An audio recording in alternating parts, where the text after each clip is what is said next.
አያደርገውና አሁን ነገ ወደ ጌታ ልትሄጂ ነው ብትባይ እና ዛሬ የመጨረሻውን አገልግሎት ቢኖርሽ የትኛውን መዝሙር ባለ በሌለ ኃይልሽ ትዘምሪያለሽ ተብላም ተጠይቃ ነበር። የሚል ጥያቄ ቀርቦላት እርሷም ዘመረች። ሲያልፍ ፊተኛው ሰማይ ደግሞም እንደገና አዲስ ሰማይ ሲያበቃ ይሄኛው ምድር ዘላለም ዓለም የክብር ምድር እንደዘመረችውም ወደ ዘላለም ክብር ሄዳለች ዘማሪት የምስራች ስምዖን። በነገራችን ላይ በሚያሳዝን ሁኔታ በእህታችን ዘማሪት የምስራች ስምዖን እልፈቱ ገና ሀዘኑ ሳይቋጭ አንዳንድ ወሬዎች እየወጡ እንደሆነ በማርክ ሶሉሽን ለተከታዮች ማቅረብ እንዳለብኝ ተሰማኝ። ማለትም በሕክምና ላይ በነበረችበት ጊዜ ጎፈንድሚ ተከፍቶ የተለያዩ ገንዘቦች ተሰብስበው ነበሩ። አስተባባሪዎችም ነበሩ፣ መንፈሳዊ ሰዎች ነበሩ፣ ብራዘሮቿም ነበሩ፣ ፍቅረኛዋም ነበረ፣ ዘማሪዎችም ነበሩ።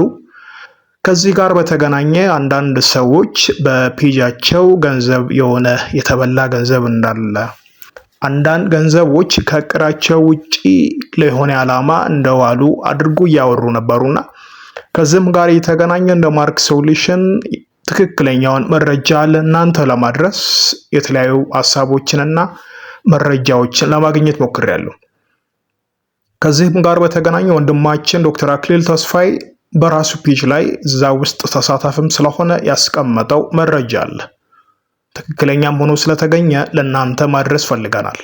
እንደዚህ የሚል ሀሳብ አስቀምጧል። በእህታችን ዘማሪት የምስራች የሕክምና ጉዳይ አንዳንድ ወገኖች ለሚያነሱት ጥያቄ ብዥታን ለማጥራት ምላሽ መስጠት ተገቢ ስለሆነ እንደሚከተለው ሂደቱን አሳውቃለሁ። ገና ግብዓተ ምሕረቷ ከመፈጸሙ እንዲህ አይነት ጉዳይ ባይነሳ ደስ ባለኝ ነበር። ነገር ግን ሰዎች የመጠየቅ መብት ስላላቸው እኔም ማሳወቅን ወድጃለሁ። የሕክምናዋ ሂደት በተመለከተ ከኮሚቴው ህንድ ሀገር ጠይቅ በተባልኩት መሰረት ጠይቄ ስቴጁ 4 እንደማይድን በተለያየ ድጋፍ ብትቆይም እንኳን ልትቆይ የምትችለው 5 ዓመታትን ብቻ እንደሚሆን ነግሮኝ ለኮሚቴው በግልጽ አሳውቄያለሁ።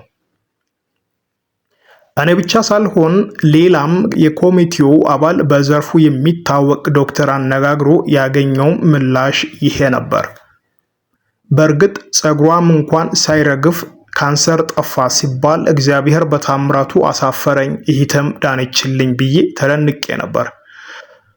ከመሬት መንቀጥቀጥ መትረፏም ተጨምሮበት የምስጋና ፕሮግራም ላይ እንድገኝ ስትነግረኝ በዕለቱም ፈጽሞ የማልችልበት ምክንያት ቢኖረኝም እህቴ አንቺ ድነሽልኝ ምንም ሰርዛለሁ ብዬ ነው የተገኘሁት። ይስም ይህንን ያውቀዋል።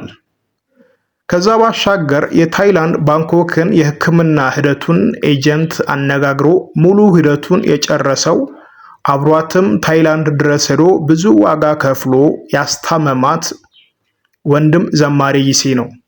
ይህንን ደግሞ አብሯት ከማንም በላይ የተሰቃየው ከሀ እስከ ፔ አብሯት ያለው እጮኛዋ ክሩም ሆነ የኮሚቴውም አባላት ሌሎችም በደንብ ያውቃሉ። አክሎም ዶክተር አክሊል እንኳን እኔ ልልካት የሆስፒታሉንም ስም እንኳን ልትሄድ ጥቂት ሰዓታት ሲቀረው ከዘርሽ ከቲጂ ከቀስ ሙሌ ከአብዲና ከይሴ ጋር ካሌብ ሆቴል ተሰብስበን ነው ይሴ ጠይቄው ያወቅኩት ስለ ሀሳቡን ይገልጻል። ወደ ውጪ ስትሸኝ እንኳን አልነበርኩም። የእኔ ዋናው ትኩረቴ ለእህቴ ገንዘብ ማሰባሰብ ላይ ነበር።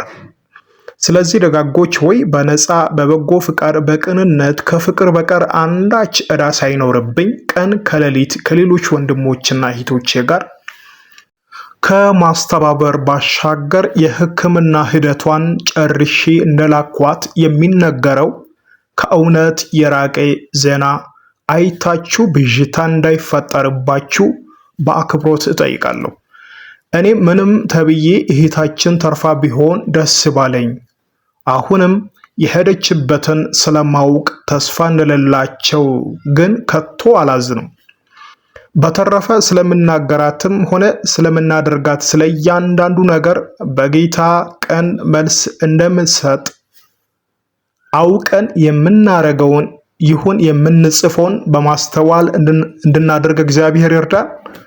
አክሊሉ ተስፋዬ ይላል እና ሰዎች ምናልባት ደክሟል፣ ብዙ ሰርቷል፣ እንደምናውቀው ከቅን ልቦናቸው ያደረጉ ነውና ያልሆነ ነገር የምትጽፉ የምታደርጉ የምታወሩ ሰዎች በጌታ ፍቅር ለሌላ ቀን መልካም ነገር እንዳያደርጉ ነው የምታደርጉትና ከመልካም እና ከሚያንጽ ከሚያበረታታ ንግግር ባሻገር ሰዎች ላይ ስምን ከማጥፋት ስሜታቸውን ከመስበር ከመጉዳት ወደኋላ ከመጎተት እንደዚህ የሚያደርጉትን ንግግሮችን ባታደርጉና ባታወሩ እላለሁ። እግዚአብሔር አምላክ ኢትዮጵያን ለዘላለም ይባርክ።